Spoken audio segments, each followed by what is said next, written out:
Compte rendu de la 36e réunion du Conseil de ministres. Sur instruction du président de la République, chef de l'État, en déplacement à Windhoek, la première ministre chef du gouvernement a présidé ce vendredi 21 mars 2025 la 36e réunion ordinaire du Conseil de ministres. 4 points étaient inscrits à l'ordre du jour, à savoir 1. Communication du président de la République. 2. Point d'information. 3. Approbation d'un relevé des décisions du Conseil de ministres. 4. Examen et adoption de textes. La communication du président de la République lue par la première ministre chef du gouvernement a porté sur un seul point, à savoir 1. Du respect de la suspension des exportations et des mesures réglementaires d'encadrement de la commercialisation du cobalt et d'assainissement de sa chaîne d'approvisionnement. Le président de la République a rappelé que le 22 février 2025, après une évaluation approfondie du marché du cobalt, dont notre pays est l'un des principaux producteurs, l'autorité des régulations et des contrôles de marché des substances minérales stratégiques ARECOMS a annoncé une série de mesures visant à rétablir l'ordre et à garantir une gestion optimale de cette ressource stratégique. Parmi ces mesures figurent la suspension temporaire des exportations de cobalt en provenance de la République démocratique du Congo, une décision essentielle pour mettre un terme à la commercialisation anarchique et préserver les intérêts économiques nationaux. Cette mesure figure parmi tant d'autres déjà évoquées lors de la 35e réunion ordinaire du Conseil de ministres du 14 mars 2025, traduisent la volonté du gouvernement de restaurer l'intégrité et la souveraineté de notre secteur minier. Le président de la République a noté avec satisfaction une amélioration notable des cours du cobalt qui, depuis l'application de la suspension, ont enregistré une hausse de plus de 50%, passant de 21 150 à 33 300 $ américains. Ces niveaux, le plus élevé depuis mai 2023, valident l'approche adoptée par le gouvernement et permet d'envisager à court terme un rétablissement significatif des contributions en revenus de l'État issues de l'exploitation de cette ressource. Plus encore, a-t-il souligné, cette dynamique ouvre la voie à une transformation locale accrue, réduisant notre dépendance aux exportations brutes et favorisant la création d'une chaîne des valeurs à haute valeur ajoutée au sein de notre économie. Dans un souci de préservation des intérêts stratégiques de l'État, ainsi que pour renforcer l'attractivité économique du secteur, le président de la République a indiqué qu'il est opportun et nécessaire de maintenir la suspension des exportations conformément à la décision prise par l'ARECOMS. Cette mesure continuera à produire ses effets jusqu'à son échéance prévue, à l'issue de laquelle une évaluation approfondie sera menée pour déterminer soit sa prorogation, soit l'adoption de nouvelles stratégies visant à pérenniser l'équilibre du marché et à poser les bases d'une industrialisation locale durable. L'objectif ultime demeure la maîtrise complète de la chaîne de valeur du cobalt afin que notre pays cesse d'être un simple fournisseur de matières premières et devienne un acteur clé du raffinage et de la transformation des minerais stratégiques. Compte tenu de la sensibilité des marchés et de l'impératif d'une communication cohérente sur ces décisions, le président de la République a tenu à rappeler que l'ARECOMS demeure l'unique organe habilité à s'exprimer publiquement sur ces mesures après une analyse rigoureuse de l'évolution du marché et de ses impacts. En conséquence, il a invité l'ARECOMS et l'ensemble des services concernés, sous la supervision du ministre de Mines, à prendre toutes les dispositions nécessaires pour garantir l'application stricte de la suspension des exportations et des mesures réglementaires destinées à encadrer la commercialisation du cobalt. Il est impératif de poursuivre l'assainissement de la chaîne d'approvisionnement en éradiquant les pratiques illicites et en instaurant une gouvernance plus rigoureuse garantissant ainsi la transparence et la traçabilité du flux commerciaux. Un rapport mensuel détaillé du ministre de Mines et de l'ARECOMS est attendu sur l'évolution de la situation et les mesures de mise en œuvre. Abordant sa propre communication, la première ministre chef du gouvernement est revenue sur la rencontre du président de la République à Doha autour de l'émir du Qatar avec le président rwandais, une initiative qui vient renforcer les processus de Luanda et de Nairobi, ainsi que toutes les initiatives en cours et qui participent aux efforts déployés pour une application totale de la résolution 2773 du Conseil de sécurité des Nations Unies. La participation du président de la République à la tripartite de Doha est une nouvelle preuve de sa disponibilité et de son ouverture à travailler pour mettre fin à une crise qui perdure depuis plus de 30 ans. La Première ministre a ensuite, au nom du gouvernement, réitéré son soutien total et sans faille aux orientations et initiatives du commandant suprême de forces armées de la République démocratique du Congo dans la reconquête du moindre périmètre du territoire national et de notre souveraineté. Sur un autre volet, elle a fait le point de sa visite dans la province du Kwilu du 16 au 17 mars 2025 dans le cadre de la campagne d'éveil patriotique congolais Téléma. Outre ses adresses publiques à nos compatriotes à Bandundu-Ville et à Kikwit sur les enjeux de l'heure, elle a tenu une série de réunions avec les différents responsables ainsi que les représentants de la société civile pour s'enquérir de l'évolution de certains travaux d'intérêt public, notamment la construction de l'hôpital régional militaire de Kikwit et des bâtiments de l'état-major de la 11e région militaire. Une assistance a été remise aux populations déplacées de Kwamut, dans la province voisine du Mai-Ndombe, à la suite de l'insécurité provoquée par le mouvement Mobondo. Parlant de cette insécurité qui affecte la province du Kwango, elle a chargé le vice-premier ministre ayant l'intérieur et la défense dans leurs attributions de prendre toutes les mesures appropriées sur la question en y associant les élus et les notabilités des dix territoires. À Kikwit, elle a fait les constats de la route des Kanzombi, représentant une voie d'intérêt économique majeure qui est dans un état de délabrement avancé et gravement endommagée par des érosions impactant négativement l'activité économique et la mobilité de la population. Ces équipes ont aussi rencontré les autorités de la province du Kwango, issus du démembrement du Grand Bandundu et où les infrastructures de base font cruellement défaut, notamment l'absence d'un hôpital général de référence pour la ville de Kingé, chef-lieu de la province. Par ailleurs, la présence d'une vingtaine de têtes d'érosion représente une menace sérieuse pour la ville ainsi que pour la route nationale numéro 1 qui risque d'être coupée au niveau de PKD 176-600. À cet effet, elle a demandé au ministre d'État, ministre des Infrastructures, le plus rapidement possible les conditions de réhabilitation des routes précitées et de mener toutes les actions y afférentes.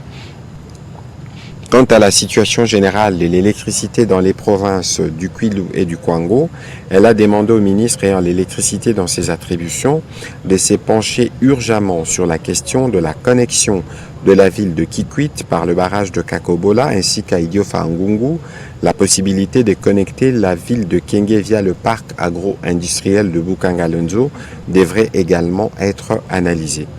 Au deuxième chapitre du Conseil de ministres de ce jour, relatif au point d'information, le vice-premier ministre, ministre de l'Intérieur, de Sécurité, Décentralisation, Affaires coutumières, a fait le point de l'État et l'administration du territoire national qui reste dominé par la situation sécuritaire dans l'Est de la République démocratique du Congo, ainsi que la réponse que le gouvernement congolais y donne.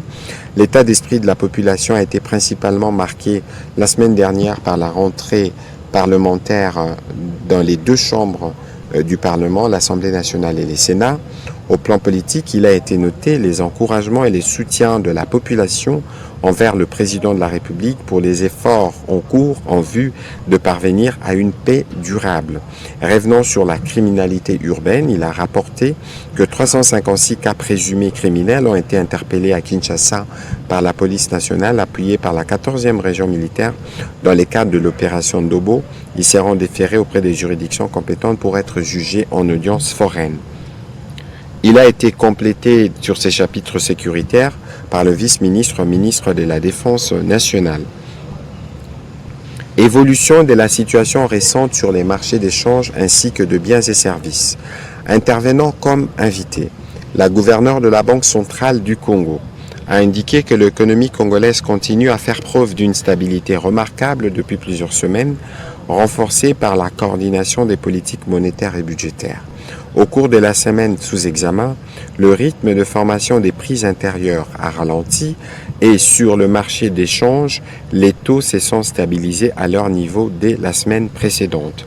D'après les dernières discussions, la les dernières estimations, l'activité productive devrait progresser de 5,4% en 2025 contre 7,9% en 2024, bien qu'en ralentissement, cette croissance reste supérieure à la moyenne de l'Afrique subsaharienne.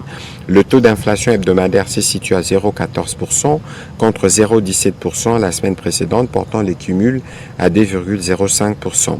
Comparativement à la semaine précédente, la monnaie nationale s'est appréciée au 14 mars 2025 de 0,05% sur les marchés interbancaires et de 0,11% en parallèle. En cumul annuel, la dépréciation est de 0,53% à l'indicatif et à 0,33% au parallèle. En rythme hebdomadaire, les cours mondiaux des produits de base intéressant l'économie congolaise se sont globalement inscrits en hausse. C'est le cas du prix de la tonne du cuivre en progression de 2,2%, du prix de la tonne du cobalt qui a enregistré un rebond de 9,3% à raison des inquiétudes au sujet de l'offre dans les contextes marqués notamment par la suspension de nos exportations. La gouverneure de la Banque centrale du Congo a recommandé le renforcement de la coordination des politiques monétaires et budgétaires tout en maintenant l'orientation restrictive de la politique monétaire afin de limiter les éventuelles pressions inflationnistes, la mise en œuvre de mesures de soutien budgétaire en faveur des secteurs les plus touchés par la crise sécuritaire, ainsi que l'accélération de la mise en œuvre de réformes structurelles afin de soutenir la croissance. Les conseils a pris acte de ce rapport. Au sujet de la situation épidémiologique en République démocratique du Congo, avant de présenter cette situation, le ministre de la Santé publique, Hygiène et Prévention sociale s'est apaisanti sur la situation sanitaire de provinces qui sont victimes de l'agression rwandaise. Au Nord Kivu, en effet, du 9 au 16 mars 2025, il a été enregistré 52 nouvelles admissions des blessés dans les formations sanitaires de Goma, ramenant le cumul à 5,640 blessés et 16 nouveaux décès intra-hospitaliers ont été déplorés, soit un cumul des décès intra-hospitaliers de 1589. Au Sud Kivu, il a été signalé du 10 au 16 mars 2025 un afflux de blessés dont le nombre n'est pas encore connu. En attendant, les cumuls des blessés est à 1114 blessés et celui des décès intra-hospitaliers à 29. Revenant sur la situation épidémiologique, le ministre de la Santé publique, Hygiène et Prévention sociale a indiqué que par rapport à la semaine précédente, la tendance à la 10e semaine est marquée par une augmentation de cas suspects de Mpox. Depuis les débuts de la vaccination jusqu'à ce jour, les cumuls des personnes vaccinées est de 521 048 contre les Mpox. Un approvisionnement de vaccins MVABN est annoncé pour la semaine prochaine. Sur le registre des cas de maladies fébriles, avec suspicion d'une intoxication d'origine non encore déterminée dans les territoires de Bassonkousou, il a été ainsi enregistré du 10 au 16 mars 2025 un total de 37 nouveaux cas et un décès ramenant le cumul à 2957 cas notifiés avec 58 décès, soit une létalité de 1,96%.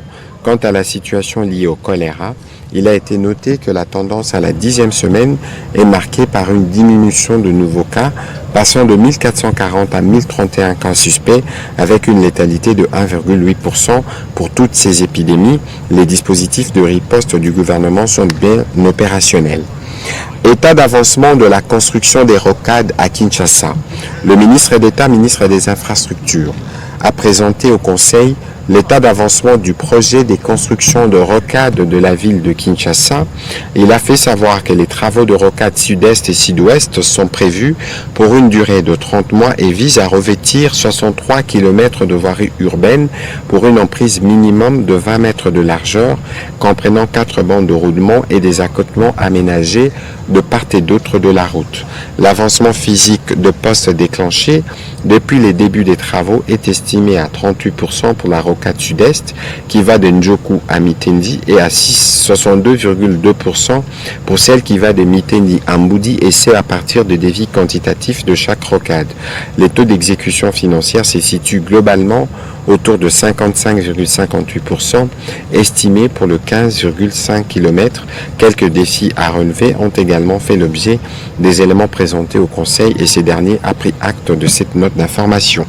Stratégie d'appurement des arriérés de crédit de la TVA.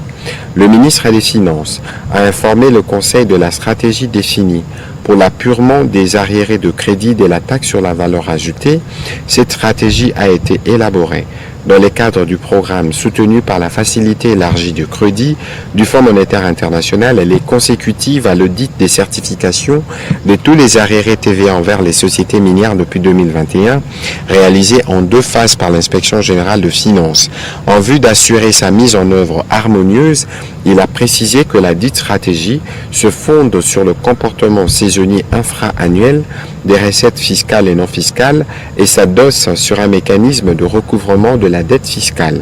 En outre, cette stratégie se base sur de critères objectifs de transparence sur les éléments ci-après: certification de la créance, paiement des obligations dues au Trésor au titre de l'impôt sur les superprofits, régularité de la situation fiscale, remboursement de la subvention indue provenant de la pratique de prise administrée de produits pétroliers et acceptation de la nouvelle décote de 0 à 20%, seuil d'éligibilité annuel selon qu'il s'agisse de la petite créance ou de la grande créance.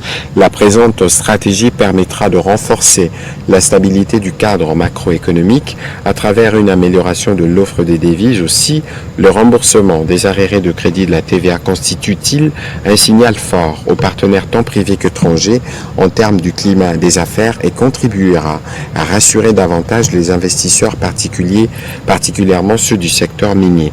L'objectif poursuivi est aussi de remédier au dysfonctionnement du mécanisme de remboursement de crédit TVA, tout en permettant au gouvernement de recouvrer une bonne partie de la dette fiscale due par les sociétés minières. Le Conseil a pris acte de ce rapport. Note d'information relevant du secteur de l'enseignement supérieur et universitaire. La ministre de l'Enseignement supérieur a fait la restitution des recommandations issues du colloque organisé par son ministère sur la sauvegarde de la souveraineté et de l'intégrité territoriale de la RDC. Durant 3 jours, des éminents professeurs scientifiques et chercheurs du sous-secteur de l'enseignement supérieur et universitaire ont abordé différentes thématiques liées aux 6 axes identifiés, à savoir défense et sécurité, diplomatie et stratégie, gouvernance et renforcement de l'autorité de l'État, santé et environnement, jeunesse et développement, ainsi que engagement communautaire. Ces actes de réflexion ont permis d'explorer des perspectives diverses relatives à la conscientisation de la population et de formuler les recommandations concrètes. En vue de mieux encadrer ces recommandations, la ministre a préconisé la mise en place d'un comité chargé de leur suivi et de la mise en œuvre. Le Conseil a pris acte de ces notes d'information. Notes d'information relevant du secteur de la recherche scientifique. Prenant la parole, le ministre de la Recherche scientifique et innovation technologique a présenté au Conseil 66 prototypes d'invention et d'innovation issus du génie scientifique congolais. Il a rassuré que chaque prototype a été examiné attentivement et une analyse préliminaire de leur pertinence au regard des attributions de ministère a été réalisée. Cette analyse démontre le potentiel transversal de ces innovations et leur alignement avec les politiques sectorielles de différents ministères. Investir pour le développement, cette première moisson de prototypes est une opportunité stratégique en vue de stimuler la croissance et la compétitivité de l'économie nationale, répondre à des besoins socio-économiques prioritaires dans les secteurs des finances publiques, de l'industrialisation, de la santé, de l'agroalimentaire, de l'énergie et autres, valoriser les ressources locales et les savoir-faire nationaux, contribuer à l'émergence d'une économie diversifiée et résiliente. Le ministre de la Recherche scientifique et innovation technologique entend franchir une étape décisive dans la valorisation de la recherche et de l'innovation, permettant à la RDC de se positionner comme un pionnier africain de l'économie de la connaissance pour le plus grand bénéfice de notre pays. Note d'information relevant du secteur du commerce extérieur. Le ministre du Commerce extérieur a annoncé l'organisation à Kinshasa de la 16e réunion du Conseil de ministres en charge du commerce de la zone de libre-échange continentale africaine, l'ECAF, le 15 avril prochain. Cette réunion sera précédée par une réunion de hauts fonctionnaires en charge du commerce et par certaines autres réunions techniques. Les participants sont les ministres en charge du commerce des 48 États parties, des hauts fonctionnaires du secteur, les experts, les délégués des communautés économiques régionales et d'autres invités. La tenue de ce conseil à Kinshasa permettra à la RDC de réaffirmer son rôle stratégique au sein de la ZLECAf. Le ministre du Commerce extérieur a précisé qu'un comité préparatoire a été mis sur pied et se trouve déjà à l'œuvre. Outre les représentants du ministère du Commerce extérieur, ces comités incluent notamment des délégués de la présidence de la République, de la primature, mais ainsi que d'autres ministères et des services, notamment la DGDA ou la Direction générale de migration. État d'avancement des réformes de la formation professionnelle. Le ministre de la formation professionnelle a fait le point sur l'état d'avancement des quelques réformes entreprises dans son secteur, dans l'optique de créer une adéquation emploi-formation pour une main-d'œuvre qualifiée. À ces sujets, il a évoqué la prise d'actes réglementaires pour notamment régenter l'organisation, le fonctionnement des établissements publics et privés, des fonctionnements professionnels, fixer les modalités des évaluations de fin de cycle des différentes formations professionnelles, déterminer les modalités d'élaboration des normes nationales de qualité, des référentiels nationaux et d'homologation de programmes de formation professionnelle. Parlant de la révisitation du cadre et structure organique de son ministère, il a précisé qu'une équipe est à pied d'œuvre en vue d'adapter aux réalités du monde professionnel et de les doter des services des certifications professionnelles. Bien plus, pour combler l'absence du cadre programmatique sectoriel, le draft 0 de la politique nationale de la formation professionnelle est déjà élaboré.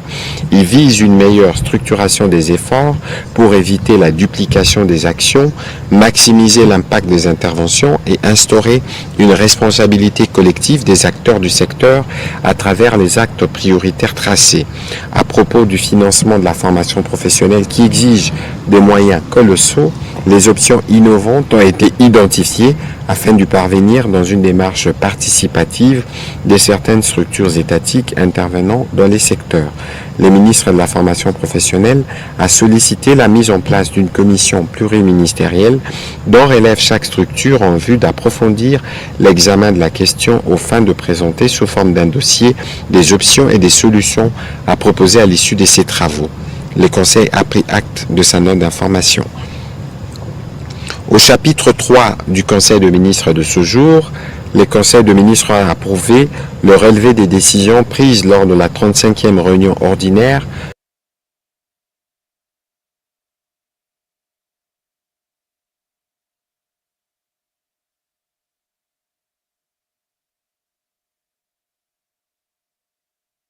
Justice a soumis au Conseil pour examen et délibération le projet de décret portant création, organisation et fonctionnement de l'inspection générale des services judiciaires et pénitentiaires, placé sous l'autorité du ministre ayant la justice dans ses attributions. Cet organisme public a pour mission de contrôler le fonctionnement des juridictions et parquets de l'ordre judiciaire et de l'ordre administratif, ainsi que de tous les services relevant du ministère de la Justice. Après débat et délibération, le Conseil a adopté ces textes. Projet de loi de ratification relevant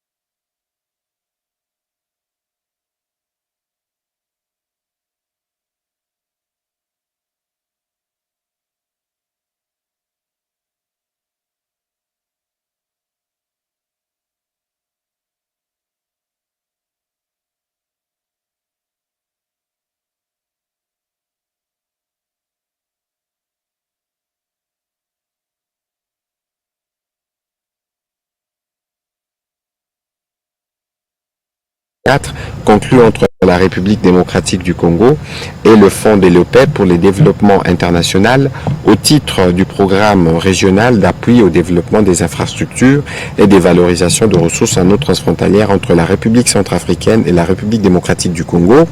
Projet de loi portant ratification de l'ordonnance loi numéro 25/033 du 12 mars 2025, autorisant la ratification de la convention de prêt syndiqué entre la République démocratique du Congo et les banques commerciales en République démocratique du Congo pour paiement des MAG. 4. Enfin, projet de loi portant ratification de l'ordonnance numéro 25/031 du 12 mars 2025, portant approbation de la prise de participation de l'État de la société Air Congo. Après débat et délibération, ces textes ont été adoptés. À son tour, le ministre des Ressources hydrauliques et électricité a soumis au Conseil le projet de loi portant ratification de l'ordonnance loi numéro 25/025 du 5 février 2025, modifiant et complétant la loi numéro 14/011 du 17 juin 2014 relative au secteur de l'électricité telle que modifiée et complétée par la loi numéro 18/031 du 13 décembre 2018. Il ressort de l'économie de cette ordonnance loi l'intégration des 7 nouveaux concepts, lesquels étaient usuellement employés dans les secteurs sans qu'il n'y ait cependant une quelconque base légale. Il s'agit des énergies renouvelables, transition énergétique, efficacité énergétique, maîtrise d'énergie, hydrogène, séparation comptable et stockage. En plus de ces nouvelles notions, elle institue la création de 2 nouveaux établissements publics en appui aux institutions existantes, à savoir les services nationaux des dispatching et les guichets uniques des services et de l'électricité. Après débat et délibération, les conseils a adopté ces textes.